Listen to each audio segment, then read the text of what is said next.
Bhagavate Vasudevaya. Narayanam Namaskritya Naram Jaya Narottam Devim Saraswatim Vyasam Tato Jayanti Nashtiprahisha Vadreshu Nityam Bhagavata Sevaya Bhagavati Uttam Shloke Bhaktir Bhavati Nashtike. So continuing with the discussion on Srimad Bhagavad Gita, chapter 2, entitled Contents of the Gita Summarized, text 36 onwards. So this is actually one of the longest chapters of Bhagavad Gita. It takes time. So text 36. Avachya vadasya bahuna vadishyanti tavahita nindantasta samarthyam tato dukktaram nukim. So Krishna is now telling Arjuna from dharma aspect, like Kshatriya dharma. So he said, your enemies, because you're thinking you will leave the battlefield and go to the forest. Krishna is saying, your enemies will describe you in many unkind words and scorn your ability. What could be more painful for you? Lord Krishna was astonished in the beginning that Arjuna's uncalled for plea for compassion. And he described his compassion as befitting the non-Aryans. Now, in so many words, he has proved his statements against Arjuna's so-called compassion. That you think you will go away from the battlefield thinking, oh, I am being compassionate. No, your enemies will think you are a coward and you ran away from the battle. And for Kshatriya, it is very, very difficult thing to swallow. And then now Krishna is changing tracks again because Arjuna said, I'll not be happy if I fight this battle. And Krishna says, no. Hato va prapsyasi svargam jitva va bhukshase mahim tasmad uddeshti ponteya yuddhaya krit nishchaya. O son of Kunti, either you will be killed on the battlefield and attain the heavenly planets, or you will conquer and enjoy the earthly kingdom. Therefore, get up with determination and fight. So Prabhupada said, even though there was no certainty of victory for Arjuna's side, he still had to fight. For even being killed there, he could be elevated into the heavenly planets. So why heavenly planets? It's if a soldier or if a warrior is killed in the dharmic battle, then if he dies in the battlefield, it goes to heaven. Just like Brahmins, as it was explained earlier, if they do the yajna properly, they go to heaven. But for soldiers, this is the biggest yajna. They are staking their lives.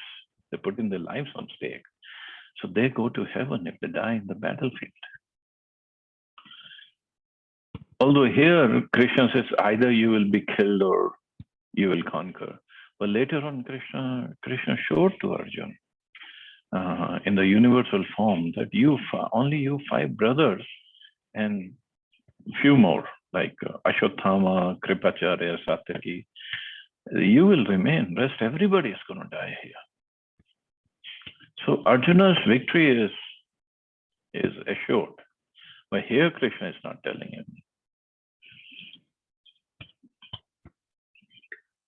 So further Krishna says, Sukh dukkhe samay kritva labha labho jaya jayo tato yuddhaya yujyasva nevam papam avapsyasi. Do the fight for the sake of fighting without considering happiness or distress, loss or gain, victory or defeat, and by so doing you shall never incur sin. And this was another reason Arjuna gave for not fighting this. This is sinful. But Krishna says, if you do your fight, do your duty without consideration of anything else, happiness, distress, loss, gain, victory, defeat, then you will never incur sin. Lord Krishna now directly says that Arjuna should fight for the sake of fighting because he desires the battle. Because he means Krishna, desires the battle. There is no consideration of happiness or distress, profit or loss, victory or defeat in the activities of Krishna consciousness. That everything should be performed for the sake of Krishna in transcendental consciousness. So there is no reaction to material activities. So this is Krishna consciousness, to do everything as a service to Krishna, not for oneself. Duryodhana wanted to fight this for himself. That's why he says that all these warriors have assembled here to lay down their lives for me, when he was introducing his army to Dronacharya. But Krishna is saying, you fight this battle for me, for Krishna's sake, not for Arjuna's sake. He who acts for his own sense gratification, either in goodness or in passion, is subject to reaction, good or bad. But he who has completely surrendered himself in the activities of Krishna consciousness is no longer obliged to anyone, nor is he a debtor to anyone, as one is in the ordinary course of activities. So this is Krishna consciousness, and this Krishna is taking him right to the topmost level of existence. Krishna consciousness means doing everything for the service of Krishna. Here, Krishna is not telling Arjun, give up your fight and run away and do bhajan kirtan. No. This is the way Arjun is supposed to serve. So basically, Krishna through Arjun is telling all of us, we can have our jobs, families, businesses, whatever we are doing. Nobody is saying, give it up. Of course, everybody is different, so I'm not saying everybody should follow in the same, are in the same routine. But if our calling is not that we take sannyas and go away. Sannyasis also don't mean they just sit at one place and don't do anything. They have to go and preach. But as householders, one can remain in his position and serve Krishna, do his activities as a service to Krishna. We can say, I cannot just do everything for Krishna. I mean, it's not practical or whatever. At least start. We start from somewhere. At least, okay, if not 24 hours, 5 minutes, 10 minutes, whatever we can get. This is how we slowly take baby steps and make our progress. It is said, anyone who has completely surrendered unto Krishna. Now it is completely surrendered. We are not completely surrendered yet. Mukunda, giving up all other duties, is no longer a debtor, nor is he obliged to anyone. Not the demigods, nor the sages, nor the people in general, nor kinsmen, nor humanity, nor forefathers. That is an indirect hint given by Krishna to Arjuna in this verse. And the matter will be more elaborately explained in the following verses. So he is not a debtor. Like any human being, any soul who has taken a human form of birth, he has so many rina or debts to be paid off. As it is mentioned, to the demigods, to the sages, to people in general, kinsmen, like parents or family members, humanity, forefathers, we have debts because we got this human body. And then it's been maintained. Demigods provide so many things for the maintenance of this body. Sages give us knowledge. We have to pay it back. But if somebody has completely surrendered unto Krishna, he doesn't need to do anything extra, anything additional.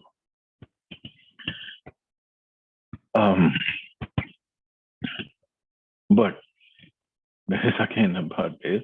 He's not required to, but if he still does to set up an example or a standard in front of people in general, it is still okay. He's not required to, but he still does to set an example. So people don't start imitating they imitating these kind of sannyasis or devotees, they think, oh, if he's not doing, I don't have to. No. We all have these debts to pay. So for these debts, like for our parents who gave us birth, we have a debt. First to take care of them and then to have progeny. This is our debt. For forefathers, we have to do that tarpan or shraddh. This is a debt.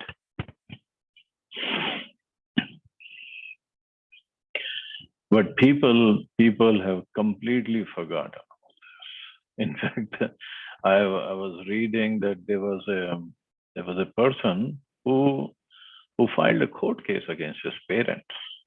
What was the court case about? He says, why did you give me birth without my permission? You didn't take permission from me to give me birth. So why did you do that? So these kind of kids, if we have, I mean, who wants to have kids?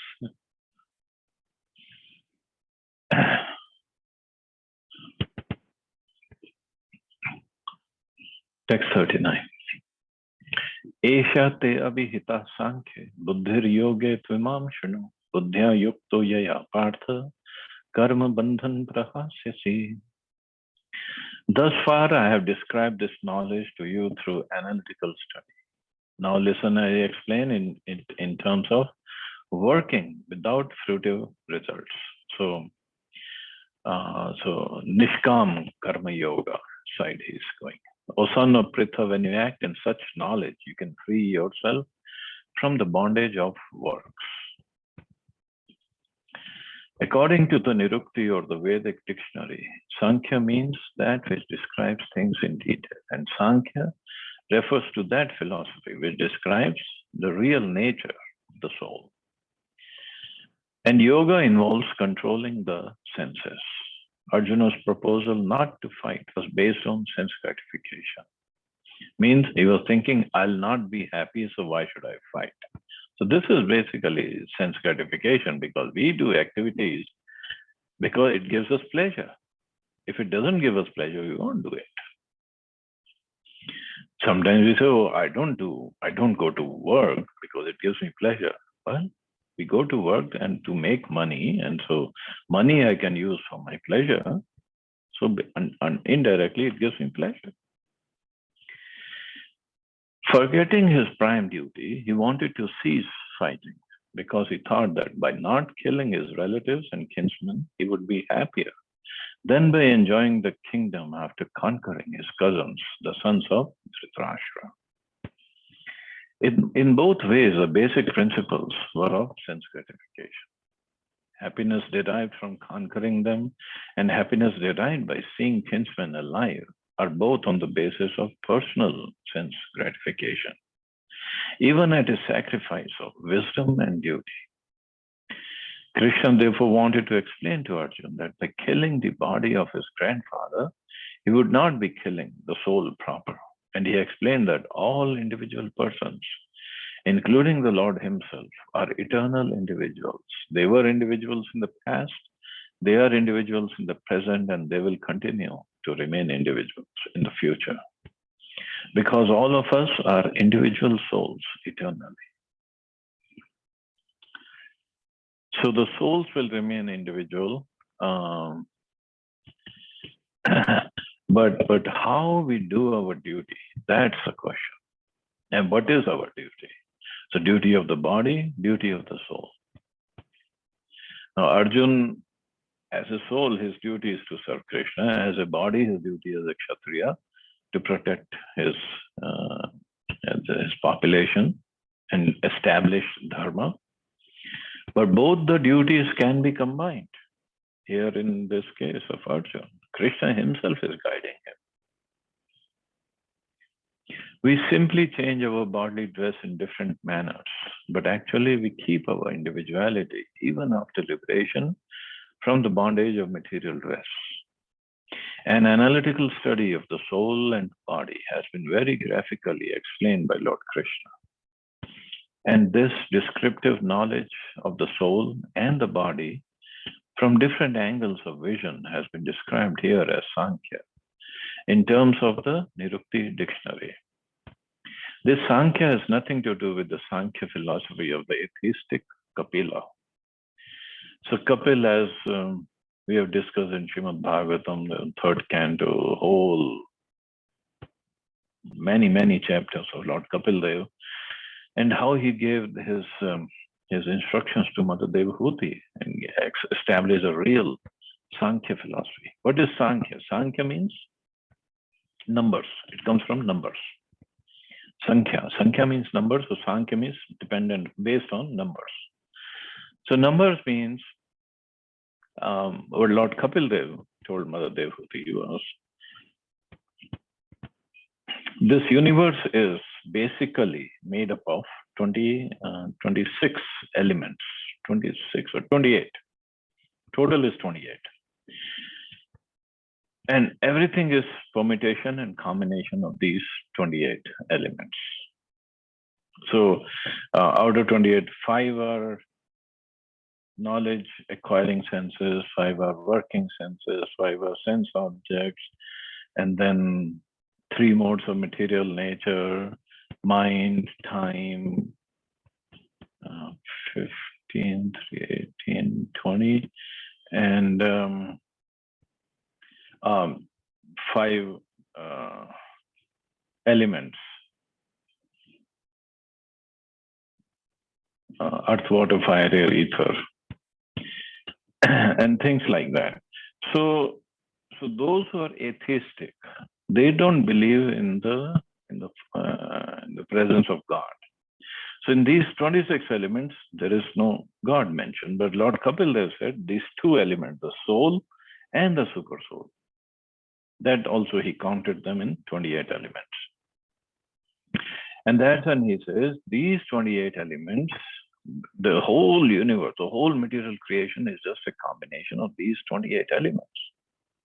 But without the presence of soul and super soul, nothing can work. Those who are atheists, they don't believe in the presence of God. They say everything is working on its own, but it cannot work on its own. Nothing can work on its own.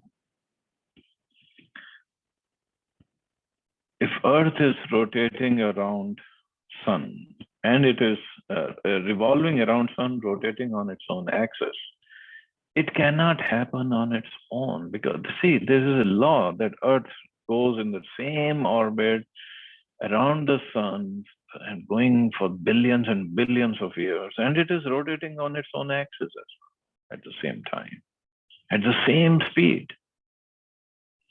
So if the law is there, lawmaker has to be there, who made this law, that you do this only.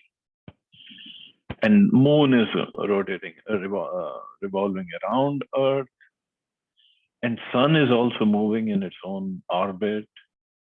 And so we studied that in, I believe, in 5th canto, where the whole description of the universe was given.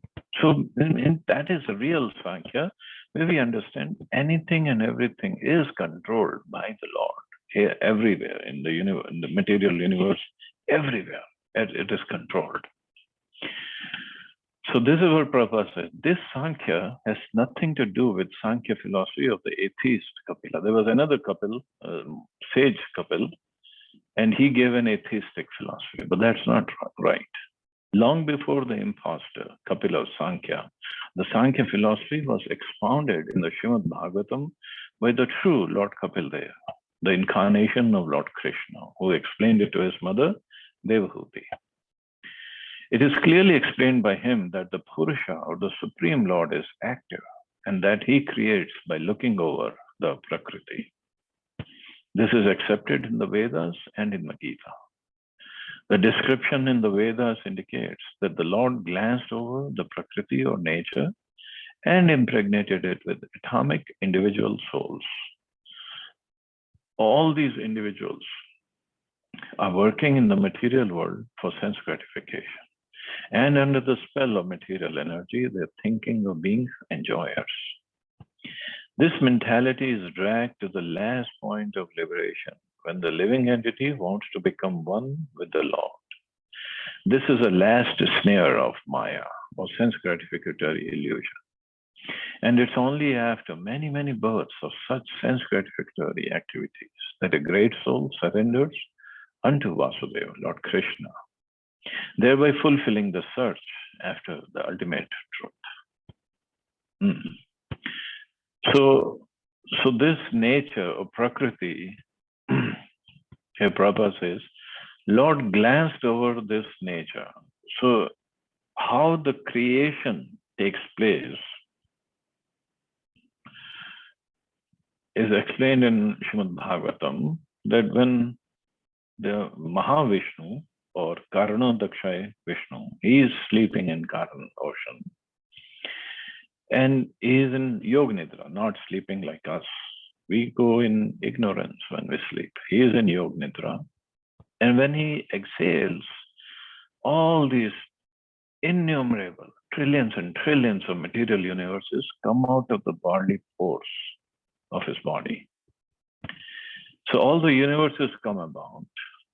Again, it's a whole detail. I'm just telling you in short. Then the Lord Mahavishnu expands himself as many times as all the universes, and he enters each and every universe, fills half the universe with his perspiration, and that is called Garbhodak Sagar, and he lies down on that Garbhodak Sagar. From his navel, a lotus flower appears, and on that lotus flower, the first living being of the universe, that is Lord Brahma, he appears. He appears. Lord Brahma, now he looks around, he only sees him sitting on the lotus flower, and he looks around, there's nobody, nothing, and it's all dark.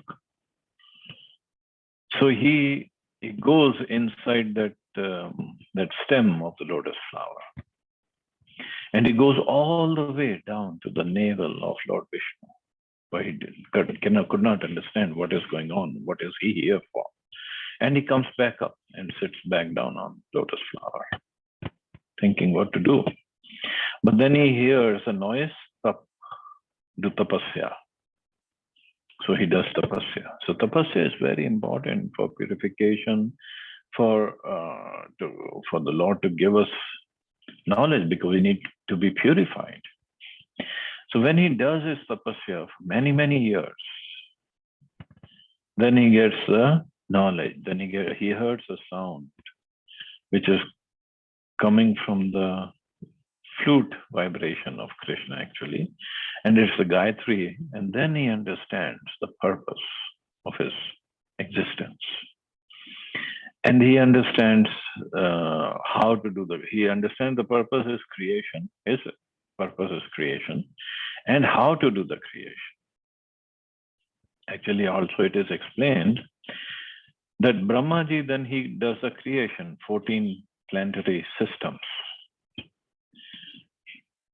But all this blueprint of the creation is kept within the stem of the lotus feet, within the stem of the lotus flower. And outside he does the creation, seeing that blueprint. So original creation was done by Krishna, but outside Brahmaji does the secondary creation. Now he has done the creation, and in concept wise, he made 8,400,000 species of life. But since he's not the originator of souls, so Lord Vishnu, then he glances at each and every universe, and at the time of dissolution, all the souls go into his body. So now the time of creation has come in. So all the souls come out of his body, enters each and every universe, into each and every species on different planets in the universe. It's not, I mean, we just say it, but it sounds so complicated. that the soul that is in my body right now, so when it left the Mahavishnu's body, and it's all controlled, it's not like haphazardly given, okay, anybody can go wherever you want. No, everything is controlled. It's coming out of Mahavishnu's body, entering the universe at the time of creation.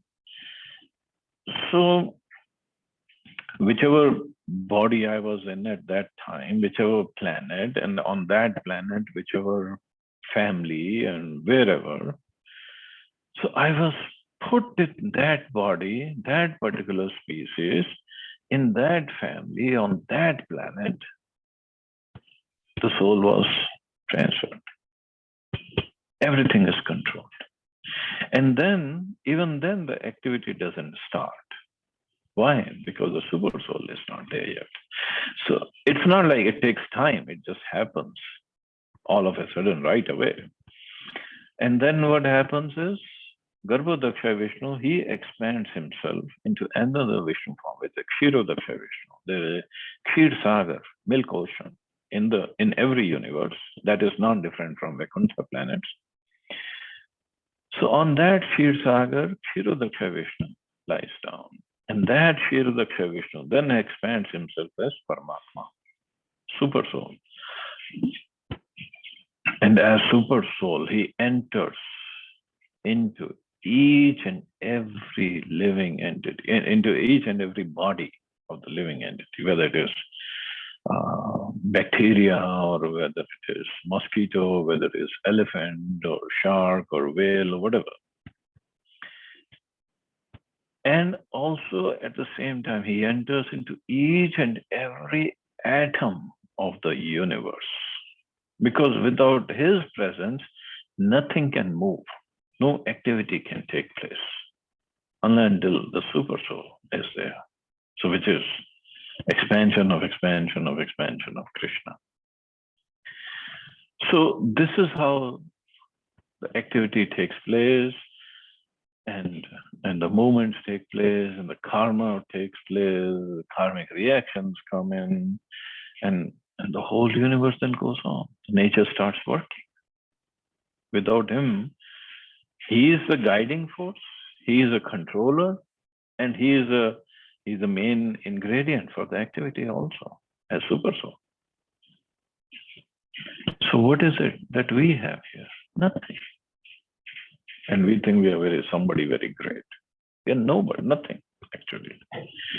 The size of the soul, as we have studied, that's 10,000 part of the tip of the hair. That's all. And we think if we don't take proper action, so if we don't work, the whole world will stop. Nothing is going to happen if we don't do anything. The whole world will keep going. But this is when Maya comes in. Maya takes over, and we think we are the controllers. Complete nonsense. And this is what Sankhya philosophy tells us. Ultimate controller is a super soul, or even go beyond that super soul, then it's Krishna, because super soul is expansion of expansion of expansion of Krishna. Paramatma. Paramatma is expansion of Bhagavan.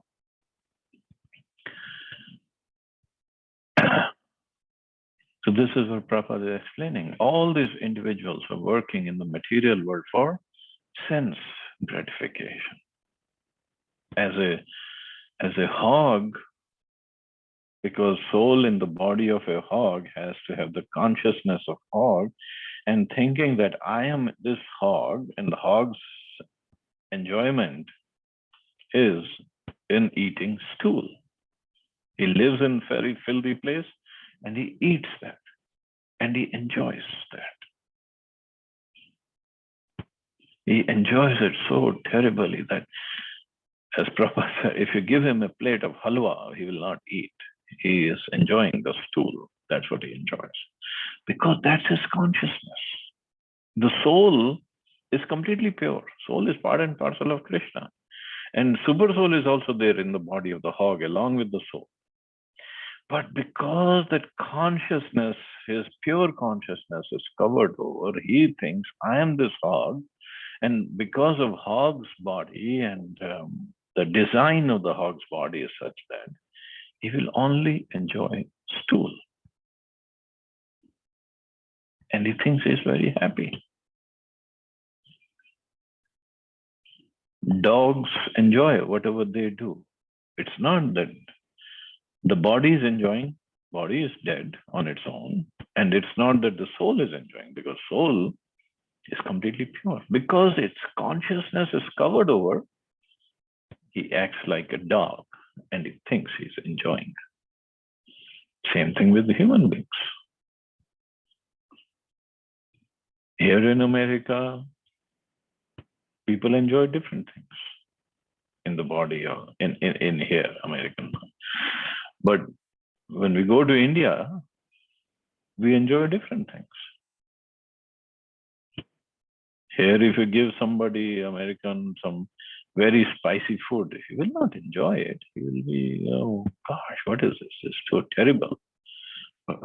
In India, we cannot even eat what these Americans eat. It's so bland. There is no taste until you put some spices in it. And even in India, North Indians enjoy different food, South Indians enjoy different food. Because our consciousness is like that. I'm North Indian, I'm South Indian. And then our body, although it is human body, it behaves differently, whatever we may, get conditioned to. And we think we are the enjoyers. That's a problem. And this is what Prabhupada said. This mentality is dragged to the last point of liberation, when the living entity wants to become one with the Lord. So last point of liberation. We want to become one with the Lord. Lord is the original, absolute enjoyer, controller. So as a soul, our duty is to serve him. But we want to become like him. We want to become the enjoyers, the controllers. We cannot be, because we have limitations, we have conditions. He is unconditional. He is beyond any condition, beyond any limitations. So this is what Bhagavad Gita teaches. This is what Srimad Bhagavatam teaches. Every scripture teaches us this. All we have to do is serve him. And Prabhupada said, this is the last snare. Snare means the bound of Maya, or sense gratification, illusion. And it's only after many, many births of such sense gratificatory activities that a great soul surrenders unto Vasudeva, Lord Krishna, thereby fulfilling the search after the ultimate truth. Arjuna has already accepted Krishna as a spiritual master by surrendering unto him. Consequently, Krishna will now tell him about the working process in Buddhi Yoga or Karma Yoga, or in other words, the practice of devotional service only for the sense gratification of the Lord. So when it says yoga, yoga doesn't mean the exercises. That is yoga asana. Yoga means to link, to connect our consciousness with the Supreme. And when connect our consciousness, all our activities also get connected with the Supreme. Then the karma becomes karma yoga, if it is connected with the Supreme. Buddhi means to attain knowledge. If it is connected with the Lord, then it is Buddhi yoga. Otherwise, it's just jnana or attaining knowledge, that's all. And Prabhupada said, this Buddhi Yoga is clearly explained in chapter 10 as being direct communion with the Lord who is sitting as Paramatma in everyone's heart.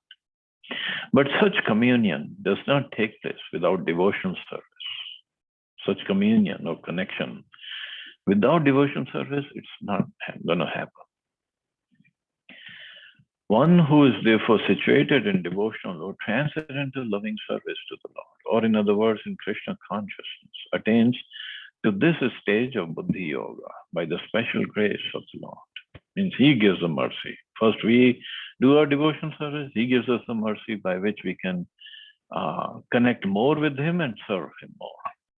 The Lord says, therefore, that only to those who are always engaged in devotional service out of transcendental love does He award the pure knowledge of devotion in love. So first, what comes first? First, our devotion service or His mercy? Well, it happens at the same time, actually. But first, it's only our desire to serve Him has to be there. And that desire actually comes from, if we analyze it more, it comes from the mercy of the devotees, who by their really, which is called causeless mercy, engage us somehow, somewhere, some way in the service of the Lord. Then we develop the desire to serve the Lord. Then the mercy of the Lord comes in, and by which He gives them knowledge, gives us the knowledge that we can make more advancement. We can serve Him better. We develop more faith. And then it is up to us how much effort, with what determination, how much sincerity we do our efforts. And then He gives us more mercy to make more progress. So this path of Bhakti Yoga is actually the path of mercy. But we have to understand how to get that mercy. In Hindi, it's a nice word. It's called kripa. But kripa means kar and pa. If we do it, we'll get it. And how we do it, that makes a difference. So in that way, the devotee can reach Him easily in the ever blissful kingdom of God. Thus, the Buddhi Yoga mentioned in this verse is a devotional service of the Lord. And the word Sankhya mentioned here has nothing to do with the atheistic Sankhya Yoga. One should not therefore misunderstand that the Sankhya Yoga mentioned herein has any connection with the atheistic Sankhya Yoga. Nor did that philosophy have any influence during that time. Nor would Lord Krishna care to mention such godless philosophical speculations. The real Sankhya philosophy is described by Lord Kapila in the Srimad Bhagavatam, but even that Sankhya has nothing to do with the current topics here. So here Sankhya means analytical description of the body and the soul.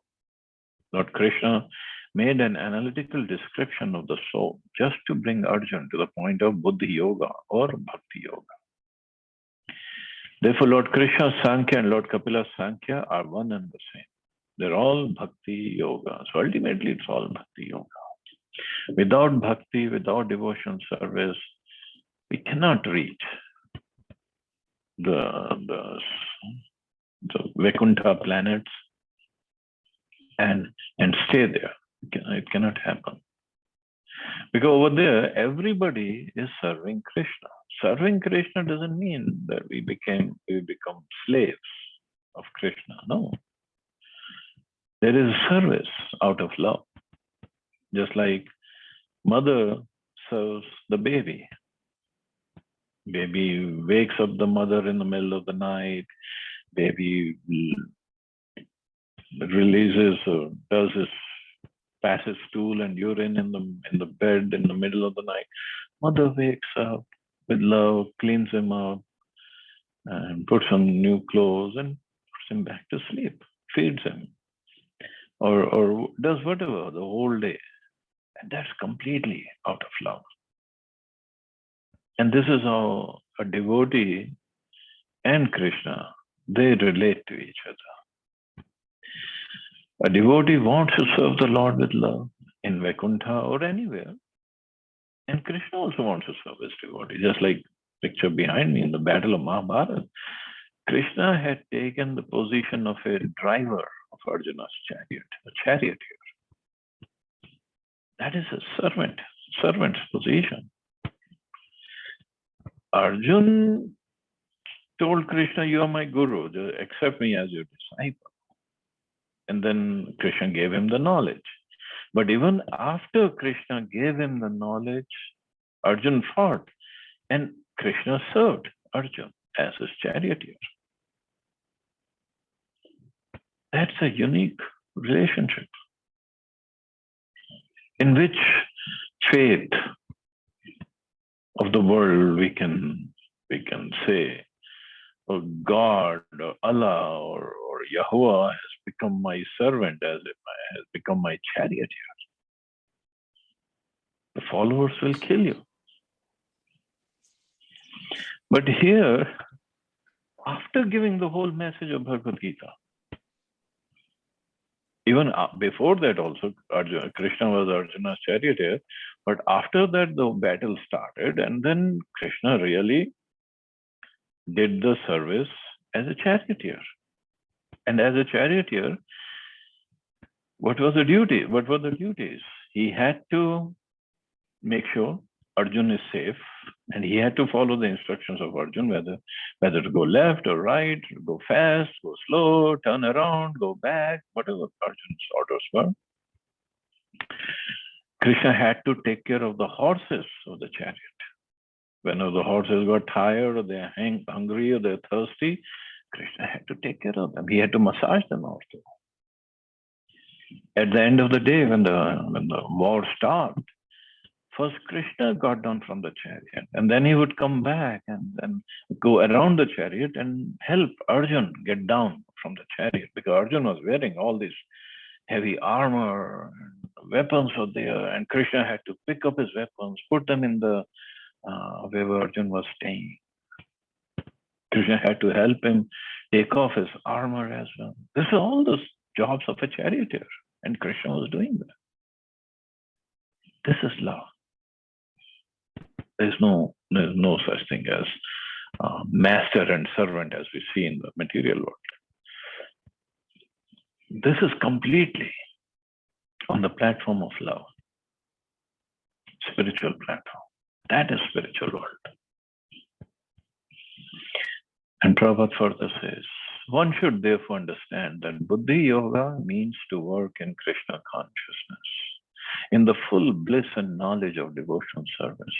So this is real Buddhi Yoga, not just acquiring knowledge, studying this scripture, that scripture, and then speculating on the meaning, or this is what it means. Actually, Buddhi Yoga is to work in Krishna, to use our Buddhi, use our intelligence. How can I serve Krishna?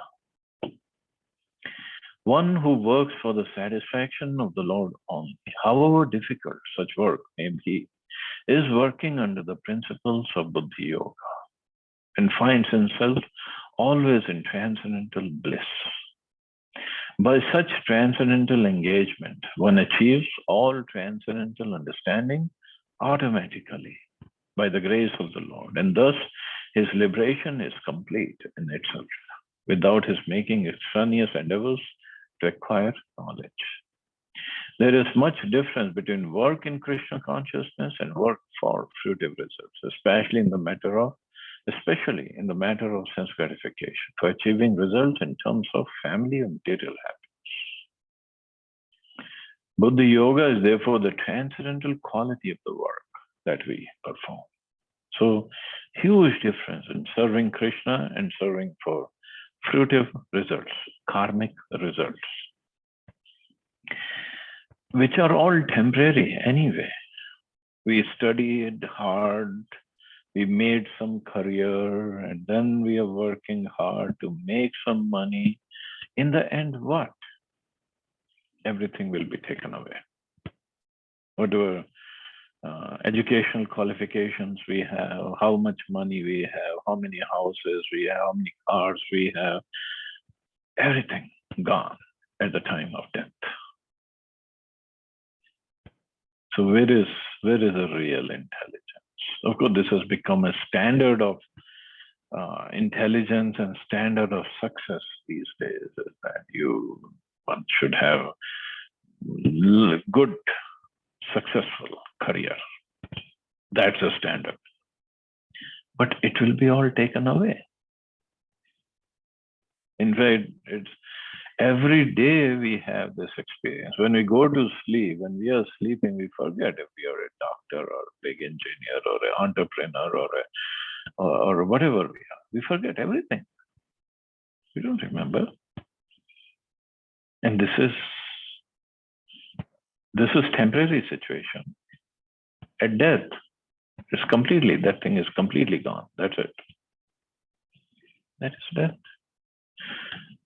So those who have intelligence, the real buddhi, they understand why I'm wasting time on this, only on this. So, yeah, I mean, there's nothing wrong in having a career. Nobody is saying that don't have a career. But the best thing is to remember Krishna, to serve Krishna. So career is there, fine. Health is important, yes. Most important is serving Krishna. So through these shlokas of Bhagavad Gita, this is what Krishna is trying to tell Arjuna. Don't think of yourself, think of serving me. And basically Krishna says, fight for me. In the end, it will come to that. Fight for me. You have to fight, so fight for me. Duryodhana did not fight for Krishna. Arjuna fought for Krishna. Arjuna is glorified, Duryodhana is not. Although Duryodhana was it is said, in his way, he was a better warrior. But he's not glorified. So anyway, we'll stop here. See anybody has any questions or comments.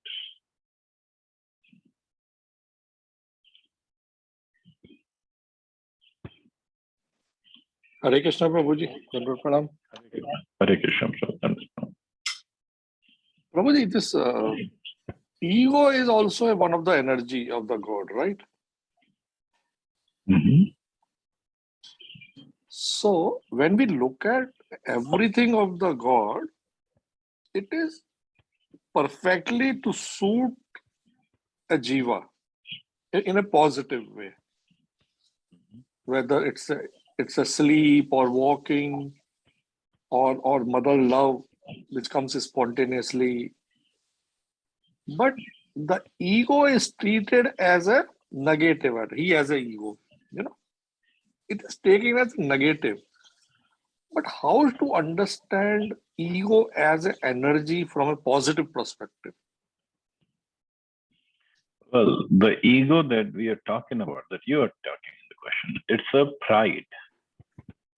That is a pride. But the real ego, mind, intelligence, false ego. Prabhupada always said false ego. False ego is I am this body. Ego means the identification. Mm-hmm. I am this body. That pride is I am CEO of this company. I am the president and this or that. But that comes from I am this body. Okay. The consciousness is I am this body.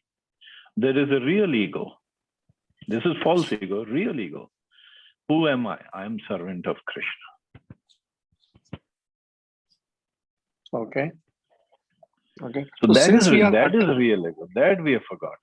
In material world, this is where the Maya is, illusion is. Okay. Since the Maya is playing a role, that is why all this comes into picture. Yeah. Okay. And because of that ego, false ego, I am this body, everything else comes into the picture. I'm Hindu, I'm Muslim, I'm man, I'm American, I'm Indian, and this, that, and the whole fight and the whole activity starts based on that. Makes and sense. This is why Maya, it's illusion. There's nothing reality in this.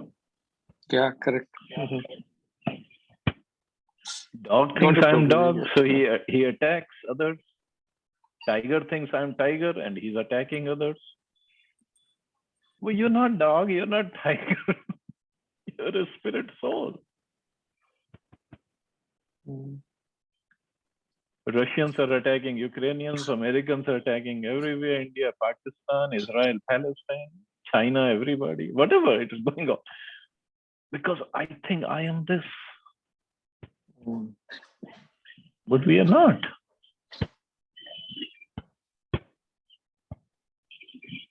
But the illusion is also given by him. No, to drive this But universe the way the But why is he giving Bhagavad Gita? To get us out of this universe. But he also says that out of 1,000 people, one person rarely comes to me. Yeah, that verse comes in 7th chapter. So that is because, see, first 6 chapters are Karma Yoga, middle 6 are Bhakti, last 6 are Gyan. This is how Bhagavad Gita is divided. So that some part of karma is still coming towards 7th. Because in 10th chapter, he completely says, no, just surrender. 18th he says surrender. 10th chapter, this Prabhupada was quoting this verse that those who come to me, I give them the understanding, knowledge. Those who serve me, I give them the understanding by which they come to me. So his mercy, so one we are talking, thousands after thousands can one. But that is on one's own abilities. By his mercy, he can give ability, capability, anybody. He can transfer. So that means all the jiva what he has put it on this planet, so many millions, so many billion people, to very few people he has given an intelligence who wants to go there or who wants to have a mercy of a God. So, and for remaining, he is saying all should cover under the illusion of a Maya. Let's look at it this way. He is not giving the intelligence. It's up to us. But he comes, he sends his representatives, he gives us scriptures, and his representatives are who? Acharyas or devotees. Correct. The devotees can give bhakti to anybody. He doesn't. Krishna doesn't give. This is his part. But devotees can give. Prabhupada came and he gave. Krishna was not going to come, or Bhagavad Gita was not going to come out of India. Prabhupada came and he gave it to everybody in the whole world. Follow it. That's all. So this, there's a better term. This universe and the university. Actually, there's a connection. It's a university to learn. This universe is a university for us to learn what's the right thing and graduate. Yeah. Not remain as a student in the university forever. Graduation is get out of this universe. Yeah. But in the process, help others also. And this is what Krishna says in it. Those who help others by giving this knowledge to others, they're very dear to me. Correct. He says that, yeah. So we should help also others. Give this knowledge to others. Or somehow or that other, also comes from the engage mercy. them in the service. This is mercy. That also comes from the mercy. Whose mercy? I mean, giving, preaching them, preaching to the people also comes from the mercy of the God. Yes and no, because now it is up to us. Krishna gives the devotees this much freedom. Okay, do it.